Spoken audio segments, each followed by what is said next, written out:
bahaya. Waduh mati aku. Waduh urip aku. Mati aku. Waduh. Oh, ada. Wah. Jagat Dewa Bathara. Jabang bayi. Kok nun. Kowe jane karaku ki baturku apa mungsuhku? Lah pripun? Kowe tiba kok nibani aku. Kowe tiba kok ora golek nggon sing jembar. Nuwun sewu, tembung tiba niku kalih niba beda. Nek tiba niku mboten disengaja, nek niba niku disengaja. Kula niki wau tiba kok bener. Tiba kok mapan. Kowe dem-deman karo aku, mula pendak-pendak tak jak jagongan. Kowe ngalembono karo mungsuh, kowe ngendak kanca, ngendak ruwang. Ketoke batur ning jane kowe ndongake karo aku ndang mudhara. Ngono kok piye? Nuwun sewu mboten jarak. Ora sengaja kok bener. Kula niku mboten jarak. Ngomong kula jelaske. Sampeyan tiba bruk, kula nedeng linting udut. Senjaki teko sampeyan diantem diel. Kula niku lagi linting udut ora ngerti nek wonten senjaki candak sirah kula diantem dem. Terus sampeyan tiba bruk kula nibani sampeyan apa niku kula jarak. Ning nyatane bener. Kowe ketoke saiki wis ketok lorekmu ketok gedhoamu. Kowe arep mateni karo aku. Kowe ora seneng karo aku, mula pendak-pendak kowe mbok musuh kowe lho. Niki ampun nganti kula nesu lho. Nek nganti kula nesu niki kriwikan dadi grojokan, geguyon dadi tangisan. Ayo, nek arep nesu-nesu.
Wonten dawuh kowe weruh dhewe kayangan geger kayangan dewa-dewa ora ana ingkang wani mapaki kridane patih Sekipu mantra nganti dewa tutup kori sela matanggep merga wedi karo wadyabala ngiling ngaya wah nggih kula lagi pisan iki lho weruh para Jawata kok nganti kalah karo wadyabala ngiling ngaya mboten nginten nganti tutup kori sela matanggep jolong aku dhewe ya gumun kok Kang buta-buta kok iso menang karo dewa mula aja sok ngembe karo kekuatanku aja sok ngias karo kasudibyaning patih Sekipu Togo wonten dawuh aku krungu tembang rawat-rawat bineta mbok bakul sinambi wara yen to Jawata golek jago eneng jagat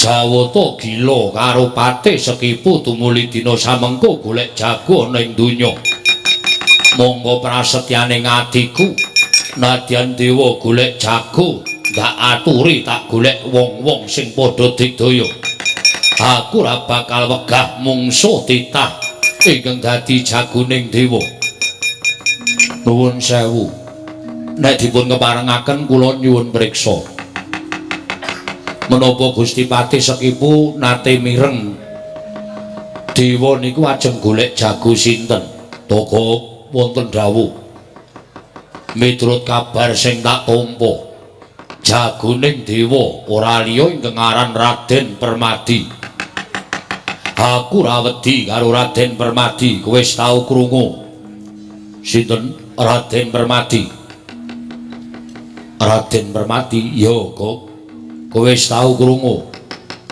nyuwun pangapunten nek Raden Permati menika mboten tau mireng ning kula wis kulina lho kowe wis kulina sampun kuwi sapa kok niku panengahing Pandhawa panengah Pandhawa niku wonten 5 cacahe sing barep Prabu Puntadewa angka 2 Raden Werkudara angka 3 Raden Permadi 4 5 Nekula Sedewa niku sak ngerti kula tur kula ya wis hafal Permadi didadekke jagoning dewa apa kira-kira Permadi bisa ngalahke Patih Sekipu nyuwun pangapunten nek sampeyan dina niki iso ngalahke para dewa ning nuwun pewu nek mungsuh Raden Permadi sampeyan kentekan akal lho kentekan akal piye apa Permadi kuwi ampuh mboten ampuh ning Raden Permadi niku mesti mengke disangoni pusaka karo para dewa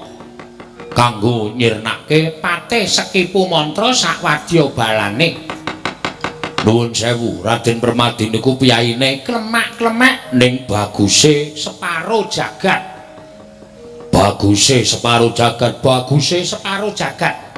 dadi separo jagat niku bagusnya dipek Raden Permati dhewe sing separo didong wong sak donya kula karo Togo Komanan ting pletot ngenten iki niku Raden Permati niku digdaya kliwat ukur sekti kalintang jayaning perang mula ora aneh nek dewa pasrah karo Raden Permadi merga wis percaya sing iso ngalahke sampean ming Raden Permadi aku ora wedi nggih kula pitados sampeyan mboten wedi ning kula nyaosi priksa merga kula wis ngetutke Ratu Buta kula ngetutke Patih Buta kaya sampeyan niku kira-kira cacahe wis 3417 niku kabeh modar kabeh mungsuh Raden Permadi nek sampeyan ajeng wani karo Raden Permadi nuwun pangapunten kula mengke sing repot lho repot ngopo dadak golek silian bandosa. Nggo ngopo? Nggo ngangkat sampean niku. Kok nggo ngopo ora? Permadi niku ampuh kegila-gila. Pusakane pirang-pirang pun wungsal wangsul dadekke jagoning dewa iso ngrampungi karya. Dasare ratu Gusti sampean Prabu Nagapracana niku wong nyalahi kodrat. Buta kok pengen rabi karo widodari niku jenenge nerak pacak nerajang perbatan. Nerak karo pewaring dewa, nerak karo pernataning kodrat. Wong sing senengane nerak karo pernataning kodrat niku bakale uripe ora suwe. Paling ora tekan setengah papat esuk mengke. Lho kowe kok ngerti? Ngerti mawon wong ya bubar kaya. Niku aku ra wedi karo Raden Permadi. Raden Permadi kaya ngapa wujude yen pancen dadi jagoning dewa, aku yang bakal ngalahake. Nuwun sewu. Upama sampeyan iso ngalahke Raden Permadi niku mengke sedulure do ora trima. Sapa sedulure Permadi? Kakangne aran Raden Werkudara. Niku satriyane karo sampeyan meh padha. Gagah gedhe dhuwur, gagah gedhe dhuwur. Ronggah-ronggah. Niku Raden Werkudara niku ya digdaya kaya adine lanang Raden Permadi. Sampeyan iso ngalahke Raden Permadi, kakangne ora trima. Sampeyan didak, wah modal. Tur duwe pusaka jenenge Kuku Kacamata. Tenan. Pancanaka kaya isih payu ya Gak? Ha iya. Kuku Pancanaka. Niku mapan enten jempol. Niku nek nggo nyudet wong. Kuku niku dawane 35 cm. Niku nek nggo nusuk wong niku tekan usus langsung modal. Kuwi jenenge Kuku Pancanaka. Tur duwe pusaka jenenge Gada Landita Muka. Ya Gada Lukitasari. Gadane niku nek dideke ngeyopi sawah 400 hektar. Gadane Werkudara, gadane Werkudara, gadane Werkudara. Gedhe padha wonge. Ora kaya sampean. Wonge gedhe kok gadane cilik. Apa itu? Wong kuwi gawane dhewe-dhewe kok. Lah iya. Tur duwe aji jenenge Bandung Bandawasa. Wungkal bener pengantep-antep. Niku nek diwatek Werkudara jangkah niku sak jangkah doe 120 km. Apa iya? Menengo to dibangetke ra apa-apa. Niku Werkudara sampeyan glundungi Gada Lukitasari iso geping-geping niku. Luwih-luwih nek nganti ketutuk sirah sampeyan tuk lirih mawon. Niku nggen sirah niku bentet ning alon-alon. Pletik, pletik, pletik nganten. Terus matane mecotot. Matane sapa? Matamu kowe. Anu mripat sampean. Ngoten lho, niku Werkudara. Werkudara kalah karo aku, kakangne ora trima. Lho, kakangne Werkudara sapa? Prabu Puntadewa. Niku ora tau perang ning mbebayani. Ngembane klemak-klemek, midak telek ora pendeng.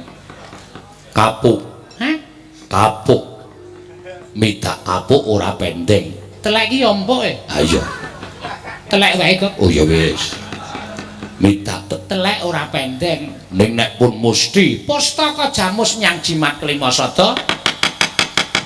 Pusaka dipanggul enteng mestaka jagat niku horeg. Luwih-luwih nek nganti Prabu Puntadewa niku nesu. Prabu Puntadewa niku selawase ora tau nesu. Nek nesu wae dadi buta gedene kliwat ukur nganti sondo langit. Sampeyan wani karo Prabu Puntadewa? Ayo, pun dadi buta. Niku ora iso dikalahke. Upama Puntadewa kalah karo aku, kakangne nesu. Lho, kakangne pirang-pirang? Nggih. Kakangne Puntadewa sapa? Nalindra Dwarawati, Prabu Sri Bathara Kresna. Modar ora. Tau krungu dereng? Durung. Wah. Buta ora tau maca koran. Prabu Sri Bathara Kresna niku ratu kondang karo Kengrat bebasan titis Wisnu. Wisnu niku dewa tukang nentremke jagat, dewa tukang ngandung kabagyan. Niku sing dilenggahi Sang Hyang Wisnu. gadah pusaka aran Senjata Cakra. Nek disawang wujude ming kaya gir becak. Ning tamake Gunung Jugruk segara asat.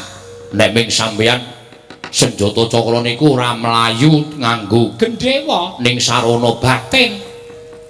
Upamane Prabu Kresna batin cakra kaya ning buta aran patih sekipu patenana niku cakra metu dhewe terus nggoleki sampeyan. Panggrahitane tanpa beda kaya menungsa niku senjata cakra. Kresna tak pateni ora iso. Lho. Ora iso sebabe kagungan pusaka Sekar Wijaya Mulya. Niku pusaka nggo nguripke wong sing durung tekan titi wanci mati utawa nggo nguripke barang mati. Apa iya? Nggih, mula Kresna niku raris. Tawang ditekani wong tuwa-tuwa nika sing pun mboten iso napa-napa. Njaluk diungkuli Sekar Wijaya Kusuma ben urip melih. Mboten sadadak kupil. Lho, mbok omongku sing apik. Iki apik lho kok omonganku. Mengko kuwi sing salah tampa. Sekar Wijaya Kusuma, Sekar Wijaya Kusuma. Niku pusakane Prabu Sri Bathara Kresna. Kresna tak pateni. Kakangne ora trima. Lho kok ora ndiadi. Kok kakangne terus. Kakangne Kresna Prabu Baladewa niku ratu galak dhewe sak donya.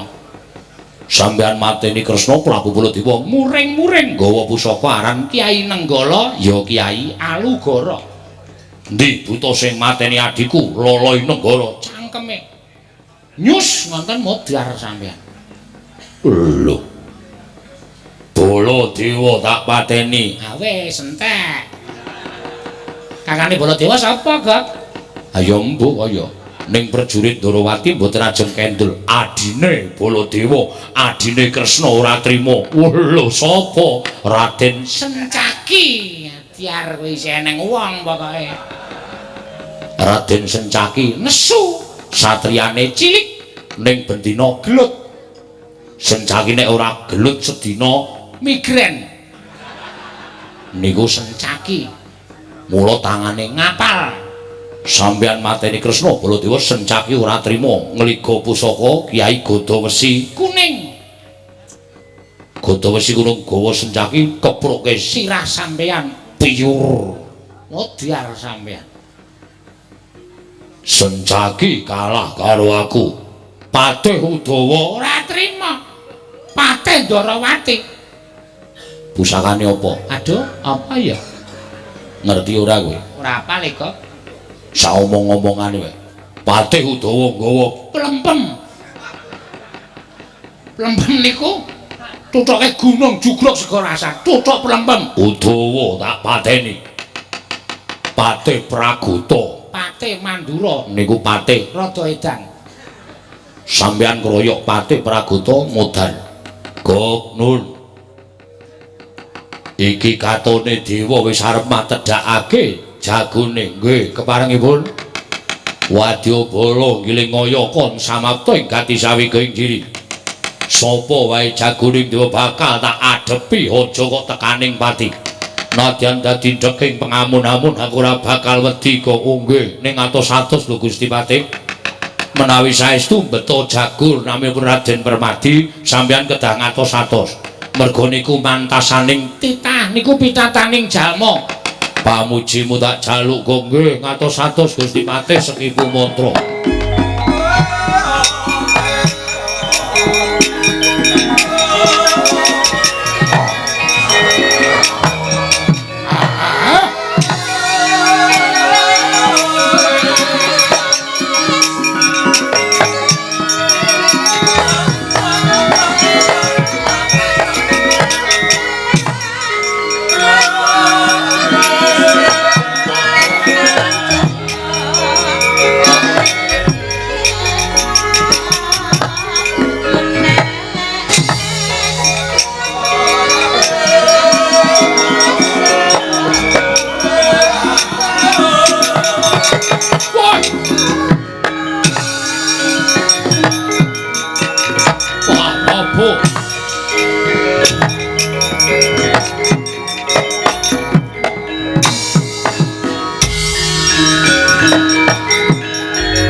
nututi lamun katututan lamun mangsa prawira diktaya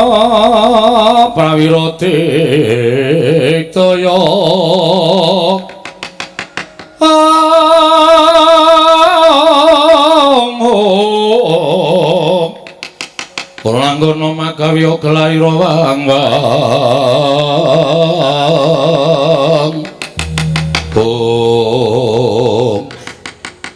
arantak lakuning para Wadyabala munggah gunung Himalaya mapan ning repat kepanasan Wadyabala saka negara Ndarawati srayaning dewa pengapiting Raden Permadi ya kadang suwuk tuwa ingkang bakal mundurake Wadyabala saka Gilingaya. Walah dalah pancen bener pawarta sing tak tampa dewa ya kuwi nyeraya marang sangganing para titah yen ngono iki srayaning para dewa dasar Puranyata.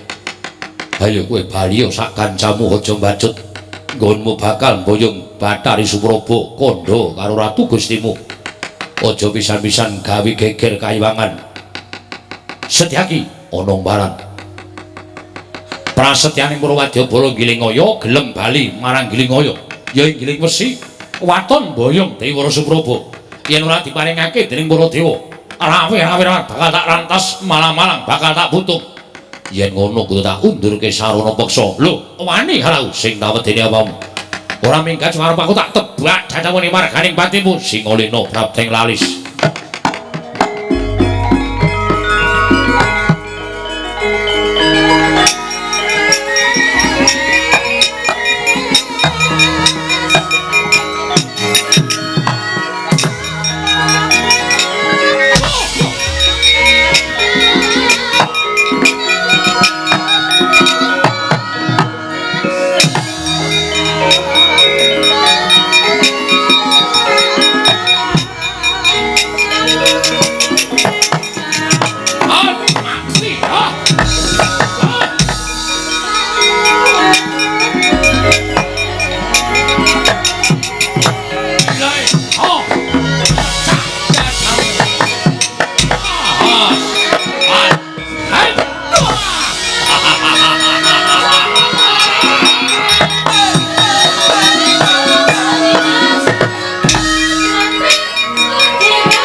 jebul dadamu warat.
Sopo Setyaki sopo Kunjara Yaksaya kowe srayaning para dewa dasar Paranyata ora gelem mbok kukuti gamanmu gulungi genderamu aku sing bakal ngosasik wadya bal wah gaglak limpamu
Kaya bacana kaya waya kecekap kecil kecil iki omong apa kowe sapa ya akabaya sila kabate si kabalyo ada kabare cekwa takon karo aku kebagi kowe takon ora gak lagu yang mau ngomong apa kacau lah baju ay kabada kaya ada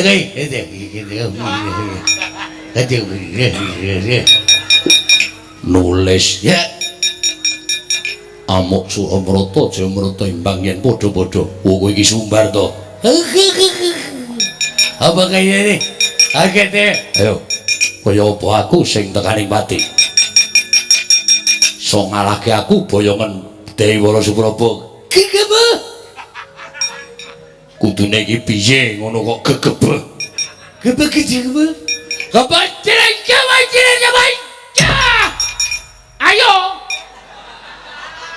apa kasih apa aye goblok ini mati ya kan ayo terus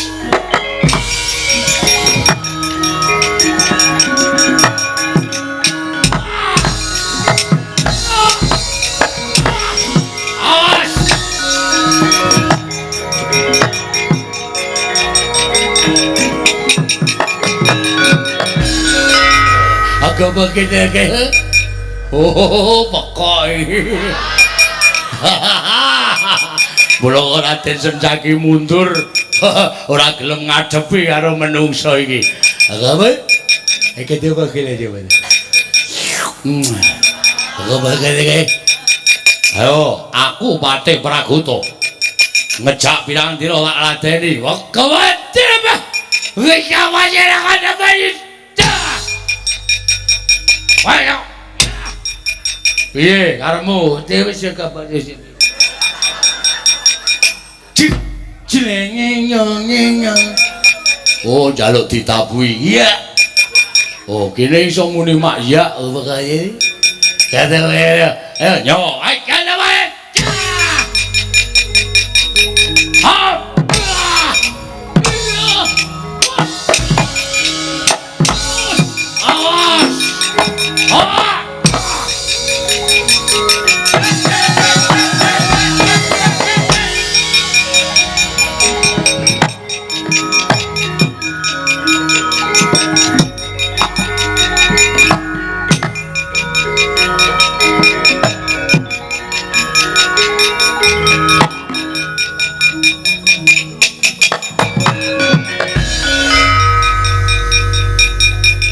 Sopo?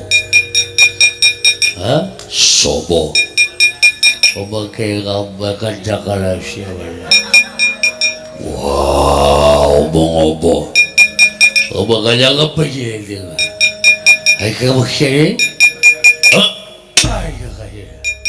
Ora cetha omongane terus ngantem. Perjurit giling ngoyo werna-werna. Bijik. Bijik. Wah, mbuh. Aku radong. Goblok ya begini. Ini goblok kok cetha. Apa kata begini kau bayangin ada jadi kau sing lucu-lucu bayangin ada kau begini. Bupet jasu dia begini.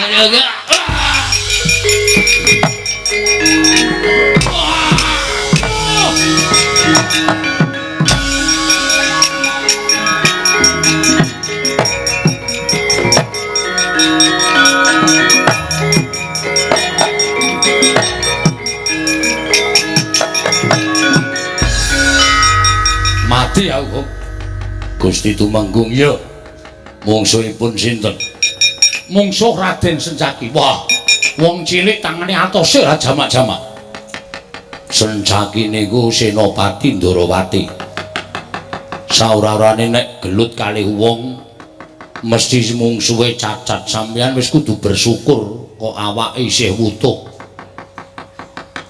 ngaso ya kok waedan. Wah, nganti bingung aku arep ngopo iki kok.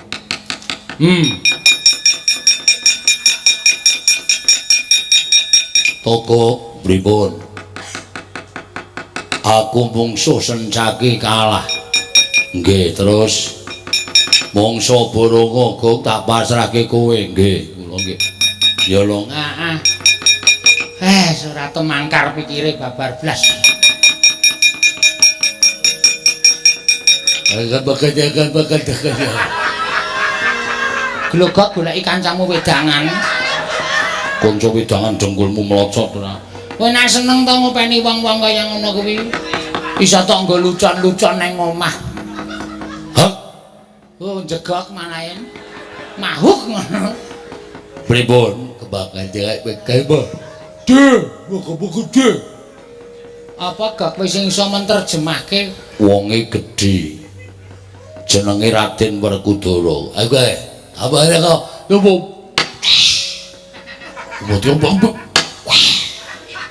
Apa kaya? Apa kak? Tidak sirai. Ada ya. Somuni ya ngono. Terus sampean bakane ngapundhur. Oh. Kowe kok malah iso nerjemahke omongane wong petuk-petuk ngono kita. Engko gek kowe ya pecuk kok gundulmu. Aku mung saking kulinane karo nek nang omahe ora ndek kanca ya padahal. Nek ora ndek kanca terus bingung pikiranku. Agak badhe iki agak badhe. Agak badhe kapacile. Apa gak tegese gemremeng maju perang ngono kalah ngono musuh Raden ngono gedhe banget ngono kuwi. Oh, ayo radong kaya aku. Lah iya. Nuwun sewu Gusti Patih. Menika kados pundi? Kula sumanggaken dhateng panjenengan. Apa wis ra ana mungsuh liyane apa, Gok? Wah, jan lung aku ki. Kok ya ora paham mel aku ki nek iki wigati arep ming wayang kaya ngene ning penting wayang kaya ngene penting malah ora digawa. Lah ya klasik kok ya, Gak. Lah iya. Ayo wis nyuwun pangapura ya wis sanane ora apa. Gusti Patih Sekipu kula sumanggaaken. Dogok bilung. Sapa sing maju? Kula sumanggaaken menika Wadyabala jagoning para dewa. Minggira trajange dhewe kok.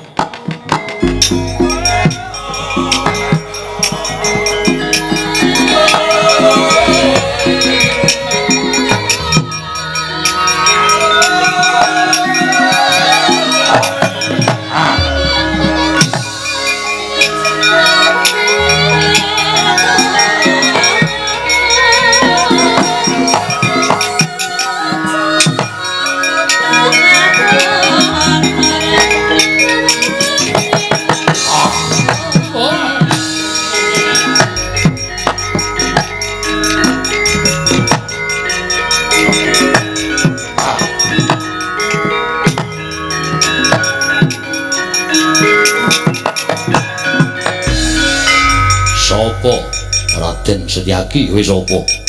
Lakonan aku Patih Sekipu Mandra. Kowe dadi jagoning para dewa serep nyawamu. Ora sak dadakaken gunung tanpa guna. Kaya apa aku sing tekani baca gagrak limpamu waras.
Waduh mati aku.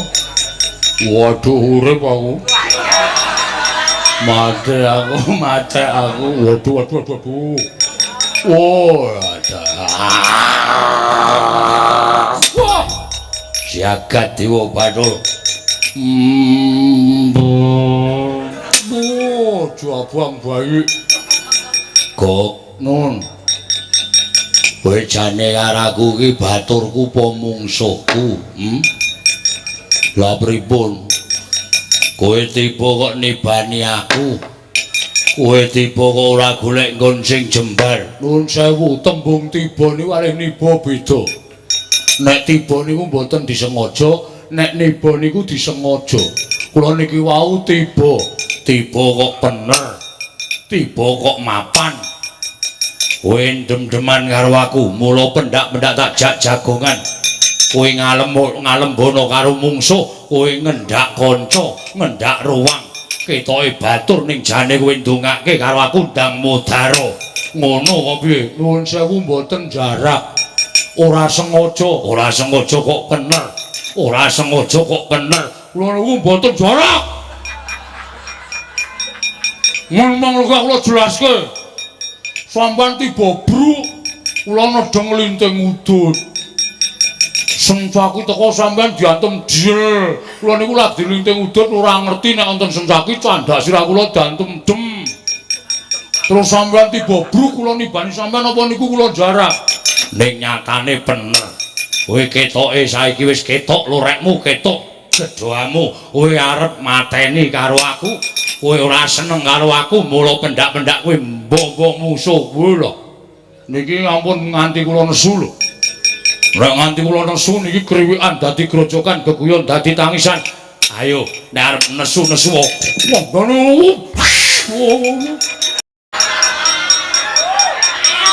wak mujisan rumangsane. Lah kok malah mere kaya ngono. Ora sengaja, napa niku mboten sengaja tenan. Gayenge. Gwayong piye? Gwayong dengkul ngamoh ora. Kowe tak omongi ngayal kok, ora nang kono ga, kowe engko kesonjo mbaya. Malah nglinting udut. Mbako turane pamer. Nang tengah dalan antem ratu Gustimu tiba bruk, antem sencaki bres. Kowe lagi nglinting udut, candak siramu antem sencaki dil. Ora kowe mau ora ning buriku to? Ha. Ora dantem sencaki. Lho, kanca bal-balane. Lho. Sopo? Sencaki karo aku, ketemu aku cek bilung ta iki. Nggih. Rasah melu-melu ndak lara awake. Siap.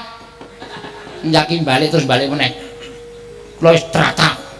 Nggo rokok ora? Mboten. Nyonggon aku isih separo. Oke. Wong ki nek srawunge jembar, nek ndi-ndi kowe entuk kanca, entuk sedulur, beda karo kowe. Sing wonge cilik sentyaki kok. Nggih nika. Kowe malah ora lara to? Ora, usah kowe ngeyel kok rasa melu-melu kok nyedak-nyedak Ratu Gustine. Pripun, Bos? Loro awakku diajar sencaki. Ya genah, arep sampean gedhe sencaki cilik ning urung karuan sing cilik kalah karo sing gedhe. Mingkon bali kok wangkal. Anggepmu dumeh kowe buta aku wedi karo kowe. Sencaki ora wedi karo sapa-sapa. Ayo muni yo. Biar kowe. Iki sapa iki? Niku Pak Dene. Pak Dene sapa? Pak Dene buta nika. Sing aja-aja munggah kayangan nggih niku cangkeme ambone ra jamak-jamak niku. Ora lho. Ora apa ora, tonyo mawon modar. Masa melu-melu. Mboten. Rokok isi ora? Tesih. Kene, tak peke. Loh. Gimana ini? Piye kok pucet-pucet doan? Sencaki niku nek pun nesu ngonten niku, ora sembrono mengke mboten ming niki teka meleh. Kapokmu kapan? Oh, Patih Hadi Manggala. Ora tau omongan ning terus nuthuk. Ngandel ora. Sik ngisor ya heeh. Modal.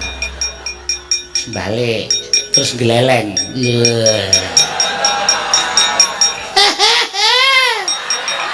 Dah pucet-pucet. Ora dikapak-kapake tolong. Kandhane wong Srawung ki kancane akeh kok. Lah kowe ora tau metu kok, Gok. Modar Praguta iki syukur. Patih Mandura iki. Buta ngene kok ngedapi-dapi kekuatane. Anggepe kaya menang-menang dhewe kowe. Wah iki boyo kok nang kene. Wah, nek nyokot sapa-sapa? Kareti mawon cangkeme. Wah, kancane. Halo, halo. Piye? Kada pucet-pucet ki.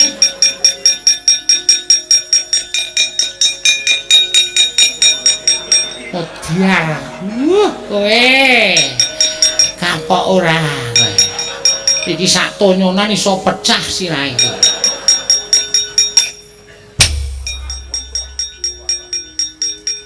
Oh. Wong apa iki? Wong niku. Wong. Nggih.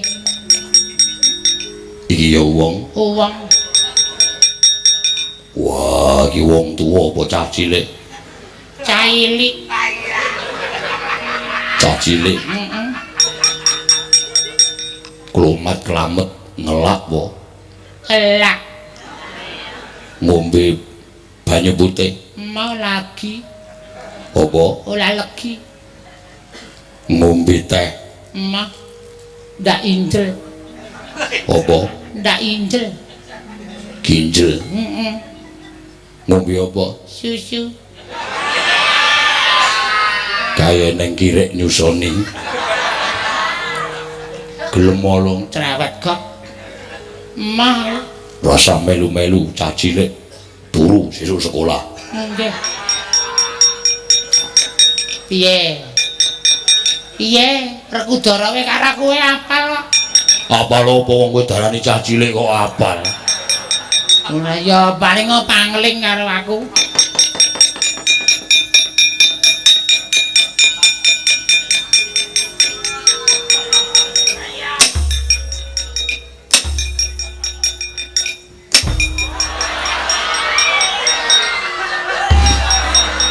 Modal.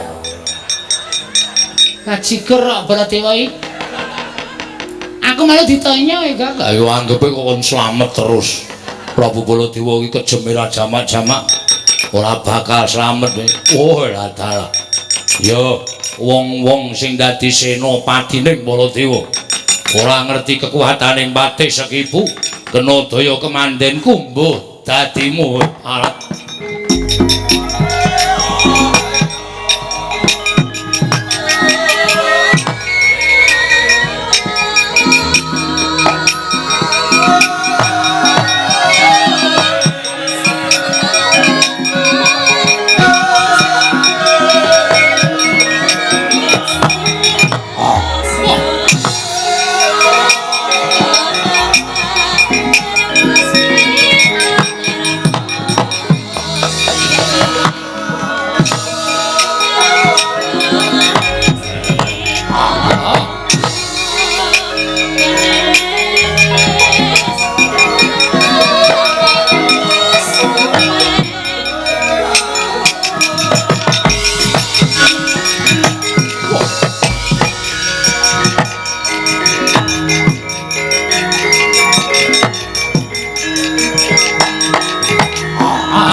Sawetara saperangan wadya bala wis kendhang kaprajundhek. Ya Raden Werkudara, kowe ora ngerti kadidaning patih Sekibu, kena daya kemandenku. Ora lumpuh, ora duwe daya aja dundang patih Sekibu parat.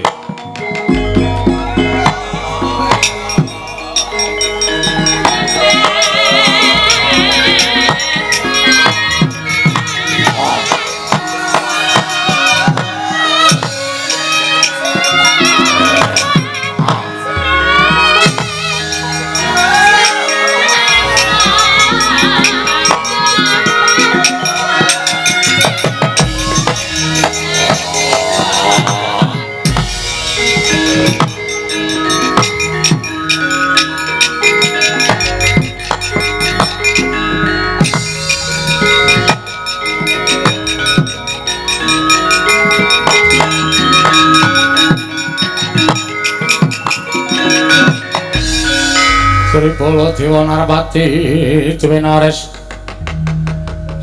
Wara Kresna kalangkung tresnanira marang Dyapanon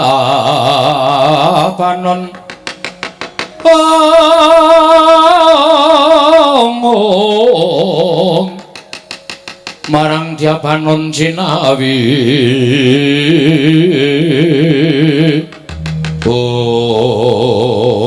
Wah, panusmaning jajalan mundur kabeh para wadyabala saka negara Indrawati Mandura lan Amarta. Permati, kowe durung jajal kasektening patih Sekibu mbok menawa mungsuh kowe iso mundur ning negara kene kaya. Permati, aja enak-enak kabeh enak Permati.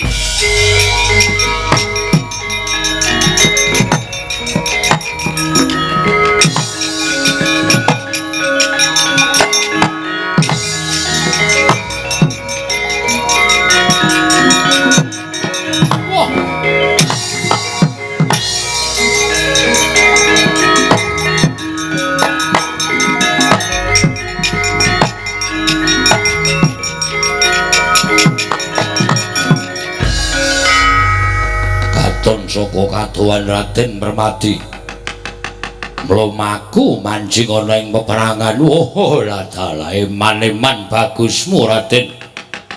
Kowe ngadepi karo patih Sekipu Mantra. Bak sebelah angin Garuda mbuh tiba mojo nganti kowe ketemu karo aku.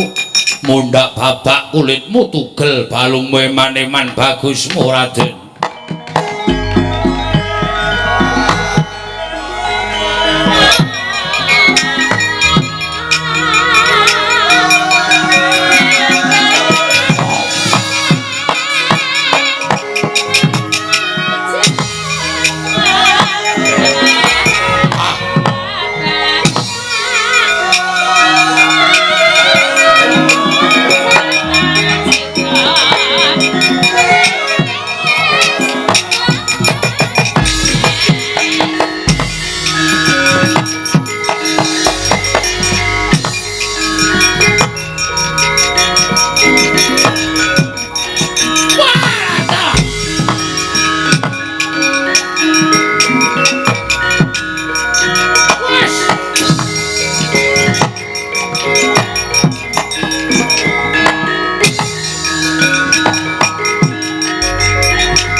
Sinayeng manggulung mintonaken diwikramanira kang kumitiraning asta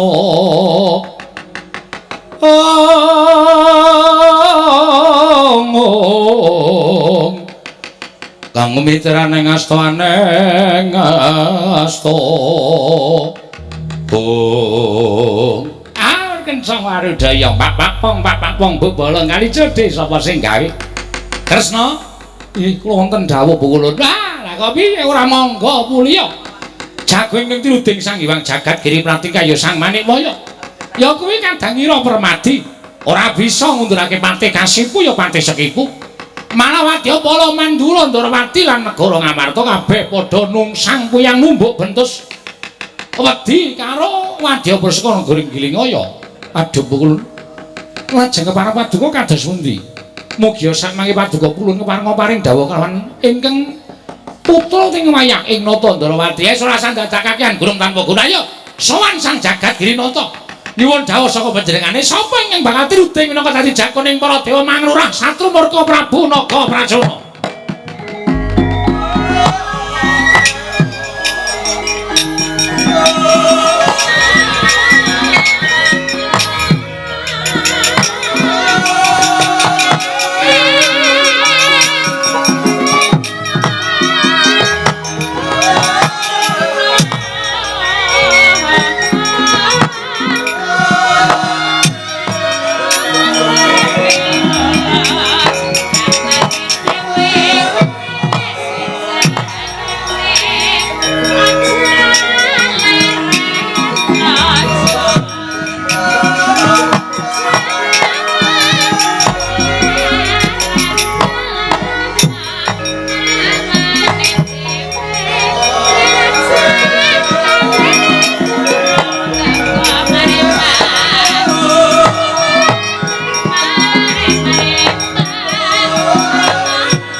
Dewa yen nuntuna wong aprang kasangsaran ing Kakang Narada punapa iki kados pundi Kakang kawontenanipun kayiwangan menapa sampun katingal tentrem nuwun pangapunten. Sedaya ingkang sampun paduka dawuhaken samangke sampun kula tindakaken. Mboyong dhateng pun Permadi malah Permadi beto sak kadang kadehan kados to Werkudara Baladewa sanes-sanesipun. Ewadene mungsuh pati sekipu mantra kendang kapracondang. Mboten wonten ing sami mangga mulya kula semanggaken dhateng Paduka Adi Pramesti Bathara Guru. Anggenipun badhe paring dawuh sejatosipun sinten ta ingkang cocok menangka dados mangsaipun Patih Kasipu lan Prabu Naga Pracana. Kresna, iya kula wonten paring dawuh pukulun. Kepasang yugya katujuh ing dene kita melu nderek sowan ning Bali Martya Kunda manik. Mara gage dina samengko kita bakal nampa dawuh sabda ulun. Inggih pukulun. Mboten badhe selak. Menapa ing badhe paduka dawuhaken tentu kula ngestu padha dawuh paduka Hyang Adi pukulun Narayana wonten timbalan. Kita baliya marang jagat jujuka ana ing kasatriyan Jodipati sabab miturut saka paningalulun ingkang bisa kang sarta kewagang manglurah satru murka ya kuwi Patih Sekipu mantra lan Prabu Naga Pracana tanana liya kejaba mung yaiku Atmajaning Si Werkudara ingkang lagi wae pupagas pusere kang aran Jabang Tetuka Kresna ing kagiat risang kapirang uri nangkul kinempit kempit dosang reknaning bawana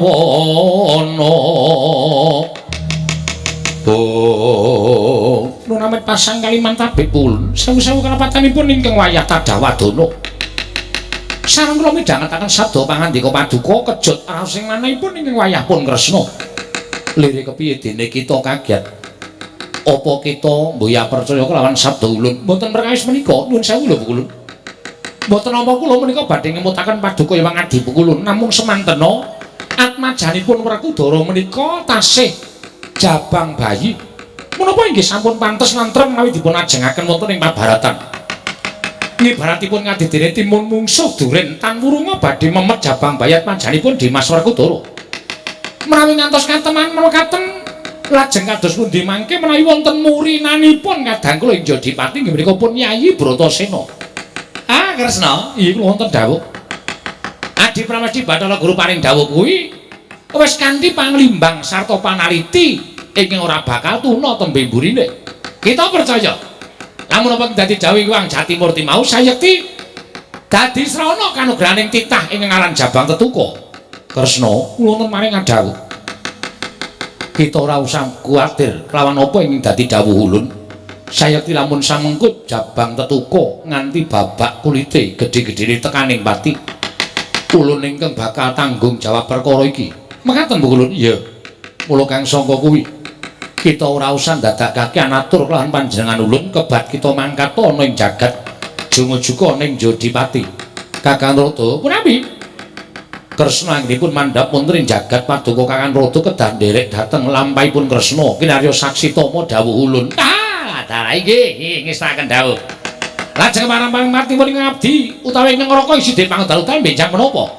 Mboten ketang sambung obor cara lintang kebat mangkat dinten menika. Ah inggih ngestaken Kresna. Ayo mangkat kula panjenengan ulun. Monggo kula dheraken pukulun kula nyuwun pangestu. Mugi-mugi Yaya Rimbing lilakaken atmajanipun kiraya jago wonten ing kayewangan. Ya, Narayana ulun prengestoni. Muga-muga lebet ing karya nggih Kresna.